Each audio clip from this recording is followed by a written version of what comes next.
মানুষকে ঈমানের একটি শক্তি দিয়েছেন, ঈমানের আলো দিয়েছেন, ঈমানের নূর দিয়েছেন।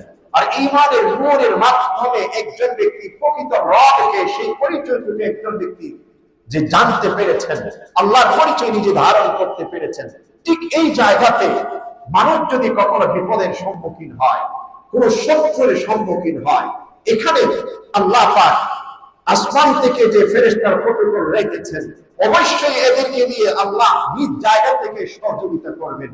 কিন্তু আমার ঈমানি শক্তি দিয়ে, ঈমানের আলোকে, ঈমানের পাওয়ার দিয়ে আমি কতখানি অটল রয়েছি, অবিচল রয়েছি, এটা আল্লাহ পাক অবশ্যই মাঝে মাঝে আমাদেরকে পরীক্ষা করবেন।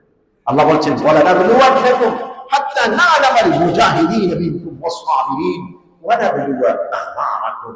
সূরাতুল মুহাম্মাদের শেষের রুকুতে আল্লাহ পাক বলছেন, আমি অবশ্যই তোমাদেরকে পরীক্ষা করব তোমাদের আমল দিয়ে, যে তোমাদের মধ্যে সবচেয়ে বেশি কে নিবেদিত প্রাণ হিসেবে আমার পথে, আমার জন্য ঝাঁপিয়ে পড়তে পারে, আর কে ধৈর্যশীল, এটুকু আমি পরীক্ষা করব। এবং যুগে যুগে আল্লাহ পাক এই রেখেছেন।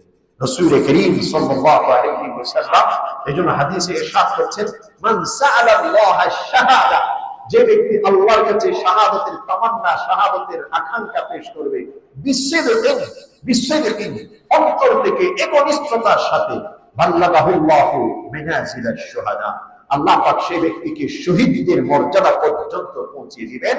ওয়ালাউ মাতা আলা ফিরাশি, যদিও সে ব্যক্তি নিজের বিছানায় মৃত্যুবরণ করে। আপনারা দেখবেন যুগে যুগে অনেক মানুষ মৃত্যুবরণ করে, তাদের মৃত্যু ঐতিহাসিক মৃত্যুতে রূপ ধারণ করে।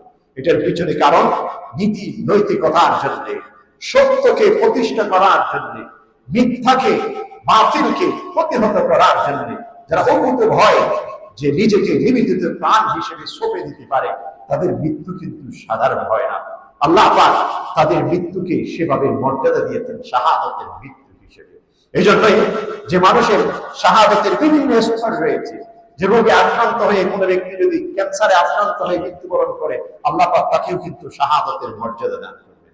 অথচ সে ব্যক্তি নিজের বিছানায় মৃত্যুবরণ করতে পারে। কোনো ব্যক্তি যদি পানিতে ডুবে মৃত্যুবরণ করে, সেটাও কিন্তু একটি শাহাদাতের মৃত্যু।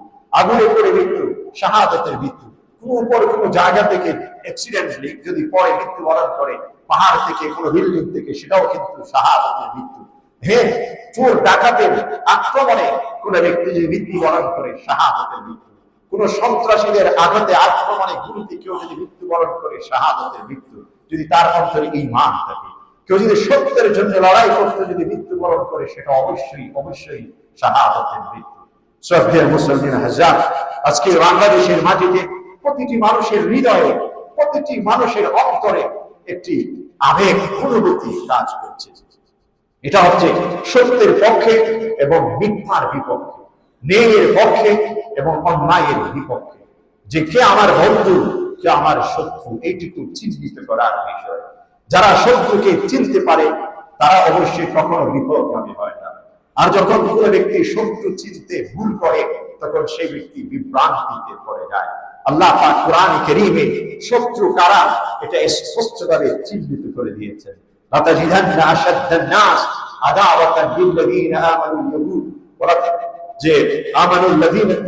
যে সত্যিকার অর্থে যারা মুমিন, তাদের পৃথিবীতে চরম এবং কঠিন শত্রু হলো ইহুদ সম্প্রদায়। এরপর দ্বিতীয় স্থানে রেখেছেন আল্লাযীনা আশরাকু, যারা মুশরিক, যারা আল্লাহকে বাদ দিয়ে গায়রুল্লাহর সামনে সিজদা করে, যারা আল্লাহকে বাদ দিয়ে সৃষ্টি জগতের সামনে সিজদা করে, যারা আল্লাহকে বাদ দিয়ে নিজ হাতে তৈরি সৃষ্টি জড় পদার্থকে সিজদা করে, এরা হচ্ছে যে মুসলমানদের ইহুদ সম্প্রদায়ের পরে দ্বিতীয় নম্বরের শত্রু। এবং ৩ নম্বর শত্রু হিসেবে চিহ্নিত করেছেন যারা যে নাসারা হিসেবে, খ্রিস্টান হিসেবে যারা রয়েছেন। আল্লাহ পাক স্পষ্টভাবে সূরাতুল মাঈদার মধ্যে বলে দিয়েছেন, হে মুমিন, হে মুসলিম, ইয়া রাসূলুল্লাহ, তোমার উম্মতের জন্য, তোমার জন্য কারা শত্রু, আল্লাহ পাক স্পষ্ট করে দিয়েছেন। এরপরেও যদি কোনো মুসলিম, কোনো মুমিন সে নিজের কৌশলে, নিজের বুদ্ধি বিবেকে ভুল করে, তাহলে অবশ্যই সে নিজে যেমন বিপদগামী হবে, টোটাল নেশনকে, পুরো জাতিকে বিপদগামী করবে।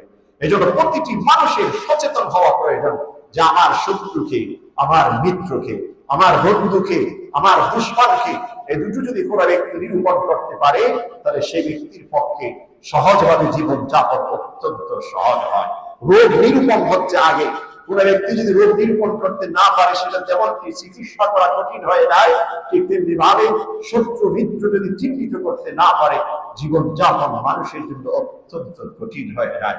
এই জন্য এই শত্রু মিত্র যদি আমরা চিহ্নিত করতে না পারি, আমাদের একটি যে তরতাজা প্রাণ পৃথিবী থেকে বিদায় নেবে, শাহাদাতের যে তামান্না নিয়ে যারা ঝাঁপিয়ে পড়ে শাহাদাত বরণ করবে, কিন্তু চূড়ান্ত সফলতা অর্জন আমাদের জন্য অত্যন্ত কঠিন হয়ে পড়বে।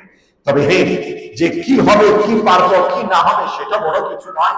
আমি কতখানি স্যাক্রিফাইস, কতখানি কোরবানি দিয়েছি, আল্লাহ পাক সেইটুকু দেখবেন। আমি কি পারবো সেটা বড় কিছু নয়, আমাকে দিয়ে কি হবে সেটা বড় কিছু নয়। বদর যুদ্ধে যারা শাহাদাত বরণ করেছেন, তারা কখনো ভাবেননি যে ভবিষ্যতে কি হবে, ফতে মক্কা কি হবে। উহুদ যুদ্ধে যারা শাহাদাত বরণ করেছেন, তারা কখনো ভাবেননি ফতে মক্কাতে বিজয় মুসলমানদের কিভাবে হবে। কিন্তু তাদের কোরবানি, তাদের রক্তের বিনিময়ে ফতে মক্কা অর্জন করেছে মুসলিম উম্মাহ। ঠিক তেমনি ভাবে এদেশে অসংখ্য মানুষ রক্ত ঝরিয়েছেন, স্বাধীনতার জন্য বলি, মুক্তির জন্য বলি, শান্তি প্রতিষ্ঠার জন্য বলি। যারা প্রাণ দিয়েছেন, তারা আজ পর্যন্ত কতটুকু আমরা অর্জন করতে পেরে, অ্যাচিভমেন্ট আমাদের কি, এইটুকু তারা কখনো কল্পনা করেনি। তবে তারা পাওয়ার উদ্দেশ্যে সত্যের জন্য প্রাণ দিয়েছেন। এজন্য এখনো পর্যন্ত ঐতিহাসিক হিসেবে তারা চিহ্নিত হয়ে আছেন। আল্লাহ রাব্বুল আলামিন আমাদের মধ্যে যারা এভাবে শাহাদাত বরণ করে, তাদেরকে শহীদ হিসেবে গ্রহণ করুন। আর ঈমান ইচ্ছায় উজ্জীবিত হয়ে শাহাদাতের তামান্না অন্তরে ধারণ করে সব সময় যেন আমরা অটুট থাকতে পারি। আল্লাহ পাক কোরআনে কারীমের মধ্যে বলেছেন, ইন্নাল্লাযীনা ক্বালু রাব্বুনাল্লাহ, যারা বলেন একমাত্র প্রতিপালক হচ্ছেন আল্লাহ, আমার কিছু নেই, আল্লাহ কিভাবে করবেন সেটা আল্লাহ জানেন। সুম্মা ইসতাকামু, অতঃপর সেটাতে অটল রয়েছেন, অটল রয়েছেন, অবিচল থাকেন। তাতানাজ্জালু আলাইহিমুল মালায়েকা, আল্লাহ পাক আসমান থেকে ফেরেশতা তাদের কাছে এসে উপস্থিত হয়। আল্লাহ তাখাফু ওয়া লা তাহজানু, তাদেরকে অভয় দেয়, তাদের অন্তরে কোনো দুশ্চিন্তা নেই, কোনো ভয় নেই। এভাবে তাদেরকে সাহস যোগায়। ওয়া আবশিরু বিল জান্নাতি আল্লাতী কুনতুম তুআদুন, এবং প্রতিশ্রুত জান্নাতের সুসংবাদ তাদেরকে দিয়ে যায়।